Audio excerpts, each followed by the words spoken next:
Hello, everybody. Welcome to another Fuel the Conversation, a podcast for fuel people by fuel people. I am Freddie Riddler, and joined with me, as always, Kyle Sheehan. Kyle, how are we doing today? Oh, we're doing absolutely wonderful. We got done with our biggest show of the year. We're talking to a fellow Minnesotan, even if she is a little bit of a snowbird right now. But and we're talking about something that I'm a part of, and I absolutely love being a young professional within the industry. So I can't wait to dive into it here. Awesome, awesome. And Kyle, who is our special guest? Since you're kind of in that committee, I'm going to let you do the introductions on this one. Yeah, we got Steph Hennen, who is the current chair of the steering committee for the Young Professional Council, which is a brand new organization. I shouldn't say brand new. We've been about year and a half here, Steph? Yeah, so about a year as of Expo. Absolutely, yeah. Yeah, and I actually am part of the Young Professional Council along with my sister Jessica and my cousin Holly. So three of the four owners were underneath that 40-year age gap, even though Freddie likes to think I'm above that 40-year age gap every now and then. But I'm part of the educational committee, and I just throw ideas out there. I just am the spaghetti at the wall type of guy right now, which is one of the places I love to be, is just an idea generator. So Steph, how did you get involved, and then ultimately what led you to run for the chair for the steering committee of the Young Professional Council? Yeah, so the Young Professionals Council is just a wonderful group, and we're very, very excited that it's a thing in the industry right now. We opened membership for this council at Expo in 2024. And so we had our 1 year anniversary of membership being a thing this past Expo in Charlotte. And it was just amazing. So I've always been very, very interested and intrigued by young individuals, just because the different gaps in generations and how different generations operate has always been really interesting to me. And so I actually was a leadership major in college, leadership and communications and agriculture all in one. So my senior year of college, during one of my leadership classes, we had to do a presentation. And I decided to come to the Minnesota Propane Association and talk to a group of individuals during one of the breakout sessions about differences in generations and how to work with millennials. I categorize myself as an in-betweener. So I am in my final years of being in my 20s. I will be 30 this summer, which is wild to me, but we're managing just fine right now anyways. But I'm only 45, so just keep going at this point. no, it's funny I make that comment about me turning 30 and everyone's like, oh, you'll be just fine. And I'm like, no, I know that, but I mean, it's a whole new decade I got to worry about here. Well, that's great. I love it, and I want to know more about this. But my question is, and I'm gonna joke about this a little bit because you guys are holding that door shut at the age of 40, and I'm just peeking in the window, going, "This looks like a fun group of people in there." How did the Young Professionals Council decide on that age? And I get why you're doing it because I heard a lot of great comments about we want that younger generation mind, the innovative thinkers, and once you get to 40. Sorry, but we're going to bring in the next generation of young professionals. How did you pick the age of 40? I'm just curious, and I'm sure some of the viewers are as well that are around my age. Yeah. So a few years ago, start of 2020, I wanted to do something special for young people in the industry. And I worked with a few different people within the association at NPGA and others in the propane industry in general. And we created a 30 under 30 program. And that was ran through the Young Gassers for a couple of years. Of course, we launched it in 2020. COVID was a little chaotic and it just didn't perform quite as well as we wanted it to. And during that, we did notice, however, there are people under 30 in the industry. They may be a little bit hard to find. And so when we were creating the Young Professionals Council, we did bump it up to 40 because people in their 30s are also still very young. And I'm glad that decision was made as I'm Thank you. approaching I 30. appreciate that. Yeah. You know, Freddie, people under 40 are still young. Yeah, and you almost shut the door on yourself there, I know. Steph. No, and I mean, we got people in their 70s in the industry, and they're absolutely young. We love that, 100%. But we wanted to make sure that we're really capturing different generations. And, that millennial generation is kind of at the 40 and under age. So we have a lot of Gen Z, we have a lot of millennials.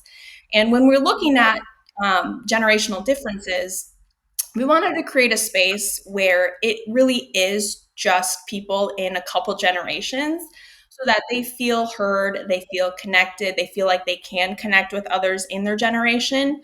And then, of course, go outside of the council and network with people who have been in the industry for 40 plus years and get their perspective and learn from them. But we wanted to create a space that was dedicated to young individuals in the industry to help them grow both personally and professionally, and to just create a solid network that they feel welcomed into and not intimidated by.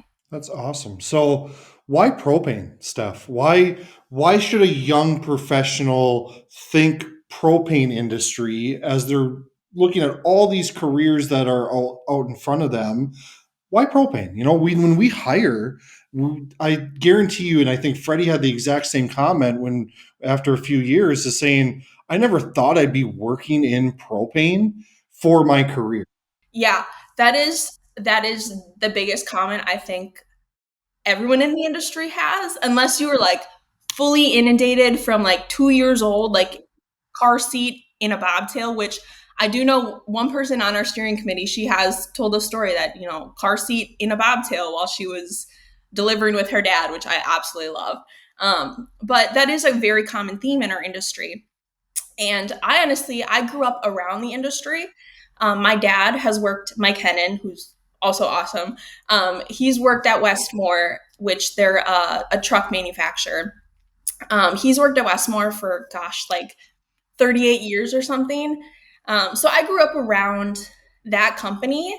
Our whole family did. My younger brother, he also works at Westmore. My sister, she's a chief engineer at Westmore. So I got a lot of ties to Westmore. Um, One more shuttle to Westmore, right? I know, yeah. Like, I'm trying to get in good with the family, so they'll still invite me to family holidays. They'll let me come back home. Yeah. No, but I didn't really decide that I wanted to go into the industry until after I graduated high school. I attended a Minnesota propane show up in Duluth, Minnesota with my dad. And I met some of the just most amazing people that I've ever met before. And it was just mind blowing to me that my dad was going and having conversations with his competitors and their friends, and he knew their family, and they knew about us kids. And it was a very eye opening experience for me. And then the then president of the association, Will Norman, um, he was super welcoming. And I'm like, I'm a 17-year-old kid. I don't know what I'm doing. I'm just kind of following my dad around. I'm super shy. And like he was just beyond welcoming and excited. And I'm like, holy cow, like this is a kind of environment I want to be a part of every day. And then, so I got involved, and going into college, I knew that I wanted to work in the industry. And I had a plan to go back to Westmore after I graduated. Um, and it was, and I did, I went after graduation, I went to Westmore for a while, but I was there for about a year, and I got a really cool opportunity to move to Michigan and go work for MEC. So I did that. And about 2 years later, I got a really another cool opportunity to come back to Minnesota and work for Lakes Gas. And so I've been there since. Um, but in my journey of these three different jobs I've had and being involved in the industry, I've learned so much about the propane industry and really how great of an industry it is. Not only on the personal side and being connected with individuals in the industry, but what propane itself actually has to offer, and how propane is clean and it's a great thing for the environment. And, people our age in this generation, they really truly care about the environment, and they want to know the things that they're doing are good, and they want to know why they're doing what they're doing. And so that's why I say to young professionals, the propane industry is a great industry to be a part of, because one, we have a wonderful why. We have a great why we're doing what we're doing. And the people in the industry, very welcoming. And now we have the Young Professionals Council that you can be a part of and just come and join, and we'll welcome you, and you can grow your personal and your professional skills. I love it. That's well said. And I have to give you compliments because this will help age me as well. But I've been working at RCC for 2 decades, and all of a sudden I'm like, oh, there's a new name with the last name I know. Oh, that's their daughter or that's their son. And as I talk to these people, I'm like, oh, cool, they're part of the Young Professionals Council. So what you're doing is you're already bringing up new leaders in the industry. And I don't know if they would have been noticed if they weren't part of this YPC. They would have. I know they would have because some of these parents are well known, but it's crazy. Like the expo, and I saw some things today, and I'm like, gosh, all these last names seem familiar. So I started digging into them, like, oh yeah, I know their mom or I know their dad, and it's actually cool to see these young leaders coming in, and it's something exciting. It's something new, especially if you're under the age of 40 and you didn't have a place in the industry. Now you do. Yes, you can go to the board of directors and find avenues like convention committees and scholarship committees, and there's so much out there. But you're like targeting everybody underneath the age of 40. You have a spot in the industry now. You don't have to go and find what's your niche. We have one for you, and it's incredible. What So I gotta ask. You said you've been doing this for 1 year. So last year you went to the expo. You kind of announced this new YPC. A year later, how many members do you have now, and how fast did it grow? And maybe you don't have the number. Yeah, no, I have a number as of Expo, which was a couple weeks ago. So within a year of opening membership to the council, we had 109 members. Wow. So yeah, we grew just exponentially. And it was something that was just beyond anything that I could imagine or comprehend when we first started this council. There was kind of a note at the beginning of, if you have 25 members within the first year, like you're doing well. And I'm like, let's do better than that. No, but Yeah. it's something that was really cool, and it was very welcoming to people because although we do have a few in-person events throughout the year, we recognize that not all people 40 and under in companies are able to travel, or maybe the other people at their company who have been there for a long time are the ones traveling. And so a lot of what we're doing, I'd say probably 85 to 90% of what we do is online. So we offer it, we offer a space for people to just log into from anywhere in the world, that they can still be a part of a group and still be learning for themselves. Awesome. So you really blew your first goal out of the water. Get to 25, you had 109. And that first year you weren't even really elected. You were just kind of that chairperson because the idea was there. And then we went through the official elections this year. And congratulations on retaining the chair, right? What are your goals for this upcoming year with the Young Professional Council? Yeah, well, first I want to back up really quick and just give a quick shout out to the Women in Propane Council. We did tailor a lot of what we're doing at the Young Professionals Council, especially in our first year of membership and some sponsorships. We really looked at what they did because they've been around for 12 years now. And so we looked at what worked well for them, and we were able to tailor the Young Professionals Council off of the Women in Propane Council. So, a huge shout out to them for paving the way for councils like ours to come in and be successful so quick. So that's been wonderful. But our goals are definitely, of course, we want to continue to grow. We want to continue to reach young individuals in this industry.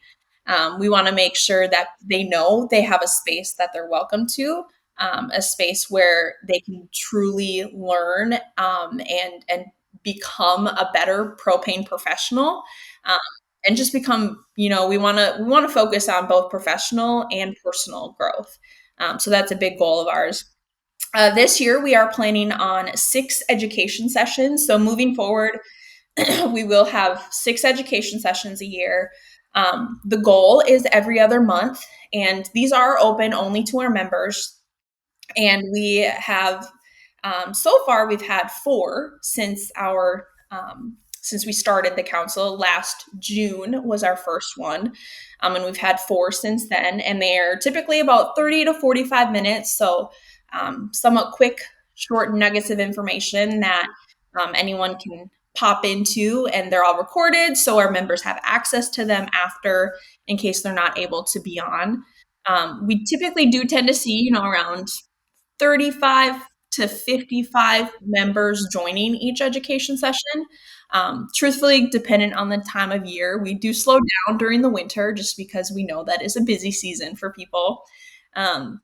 So we're definitely going to continue our train on education, because that is one of the largest portions of the Young Professionals Council.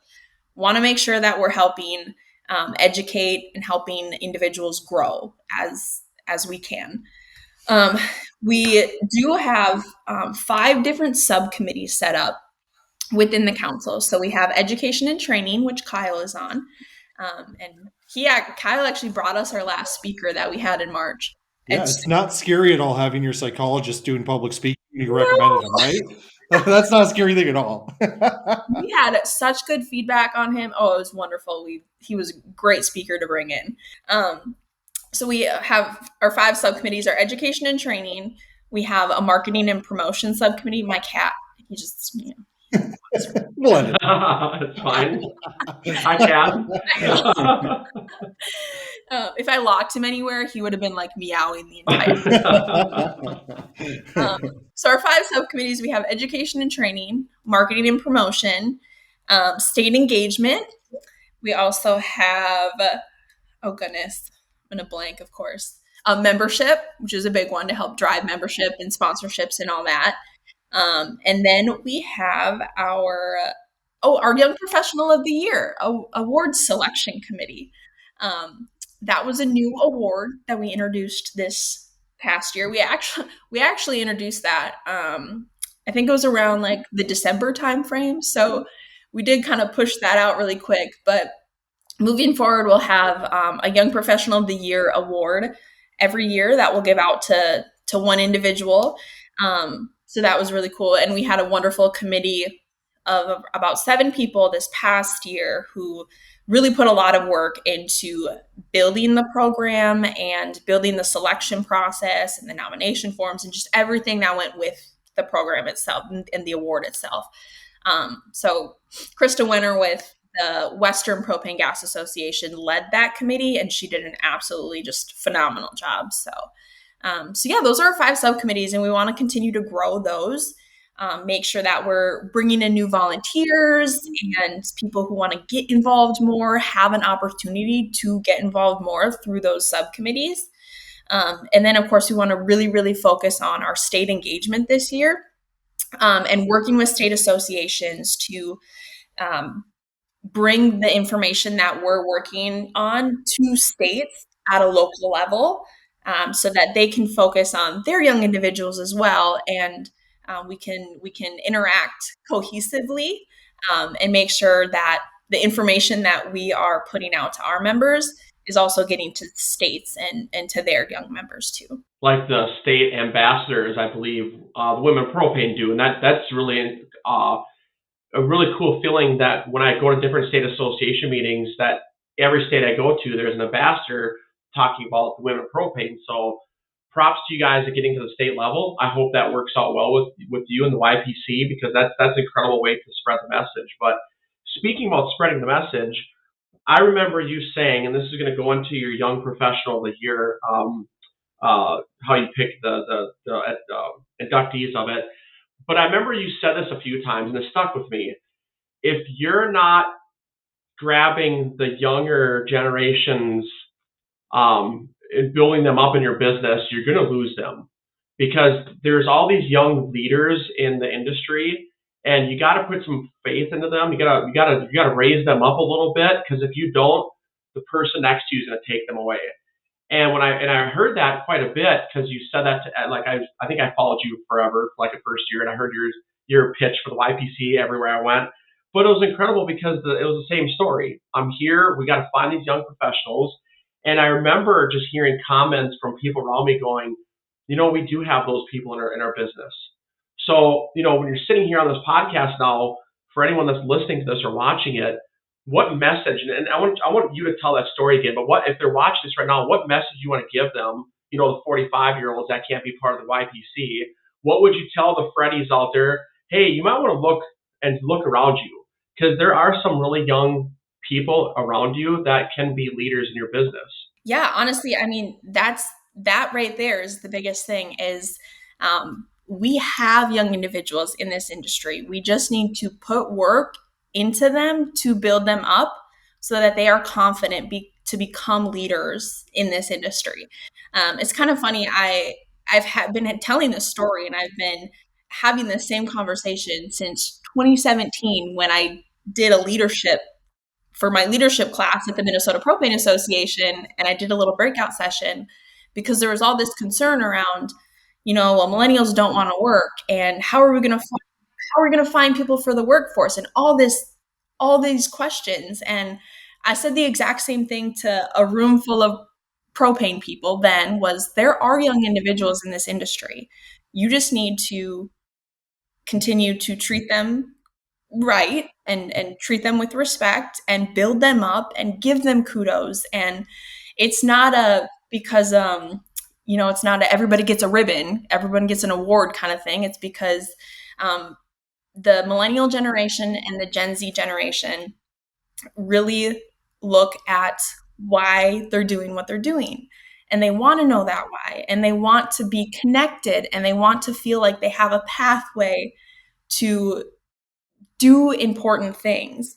And by allowing them to join councils like this, allowing them to attend expos, allowing them to go to state meetings, gives them that window into the importance of the industry and the importance of their position in the industry. And I think that is just a huge, huge thing. It was actually earlier this week, I was having a conversation with a friend of mine here, and we were talking about, a couple of differences in generations.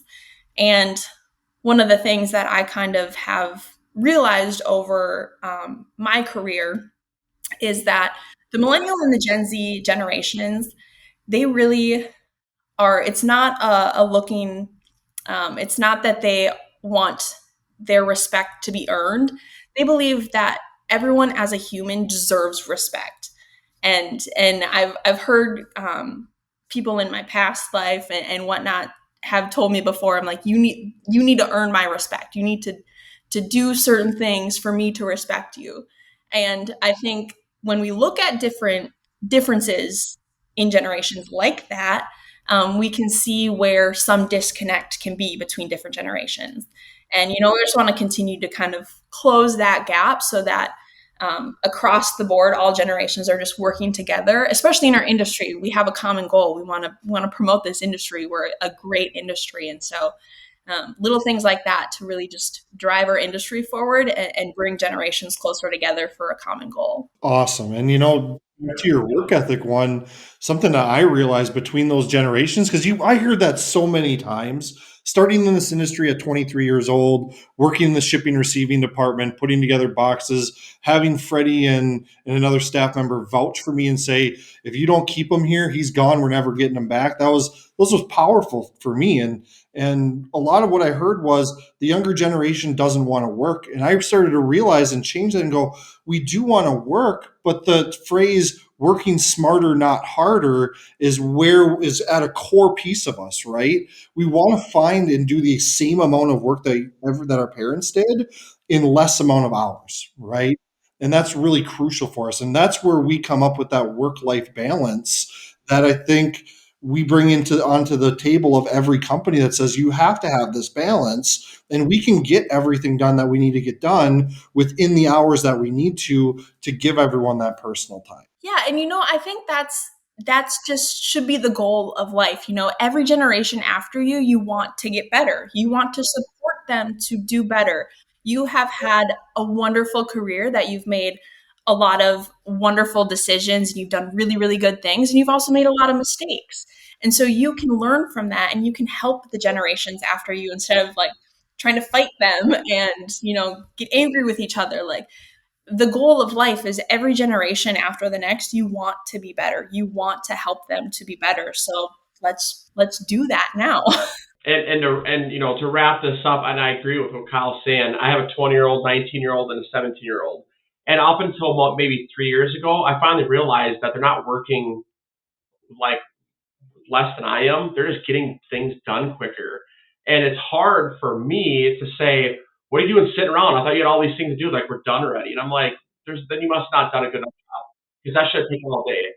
And I realized that it's the younger generation are finding better ways of doing things. They use technology. They're not afraid of it.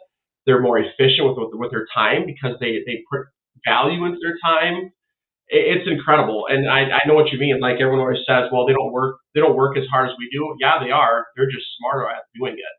And it's and I can say that because I'm one of those old people apparently now. But you've said this like so many times. I think we got to fudge some birth certificates here for you. I know.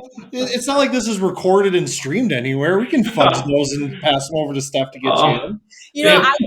I've told a lot of people, I'm like, I'm going to get you an honorary YPC member. I want to be on the YPC. Like I said, I think it's an incredible organization, Steph. And I was proud. I was more proud that our ownership took part of it, to be honest, because that represents our company, and we're a young company. And I might joke about it, but I'd rather have the owners be part of it, because it just says something about our company and the industry.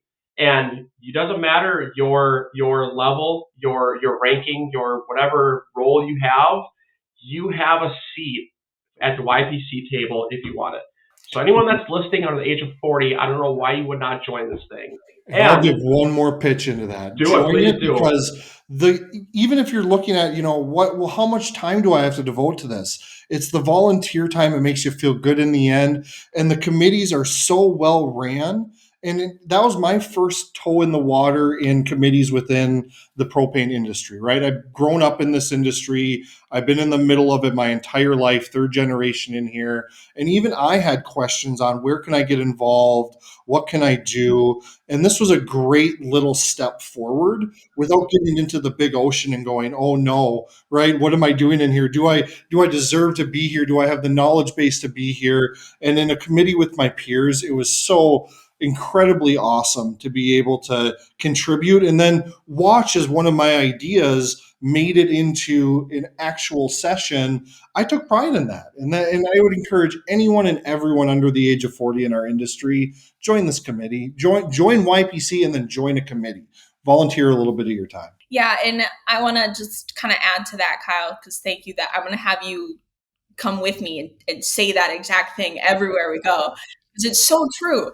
But we have such solid backing from NPGA. Steve Kaminsky, the president and CEO of NPGA, came out and made sure he told our group of individuals that we have their support. So you have ideas, you think that you can help the industry move forward with those ideas, bring those to us. We are a safe space to be able to talk about those. And not be intimidated by that. And we have the backing of NPGA because they're so into what we're doing and they're so supportive with what we're doing. All right, quick, just point up like this, Steph. Okay, so if you're listening right now, how do you get in touch with the Young Professional Council? Keep your finger out because they'll put a little link right above you. So to get in touch with us, just head over to npga.org, and you can find under the Business Councils tab, we have a Young Professionals Council, and you can also reach us through ypc@npga.org. And all of that will be on this podcast now, so thank you very much. Just like magic. Thank you so much, Steph. Thank you so much, Steph. Absolutely. Thank you for joining Kyle and Freddie's podcast, Fuel the Conversation. A podcast for fuel people, by fuel people. We really hope you enjoyed today's topics and you found them interesting, and we hope that you pulled some value out of our conversation today. To hear more podcasts from Kyle, myself, and special guests, you can catch us on Spotify, Amazon Music, or the iTunes Store. To find out more information on RCC, you can visit our website, www.rccbi.com. You can also find us on Facebook under Rural Computer Consultants, also under LinkedIn under Rural Computer Consultants, or go ahead and give us a follow on Twitter at RCC Inc. 79. If you'd like to contact us directly, email us at sales@rccbi.com. This is Kyle signing off. And this is Freddie. Until next time.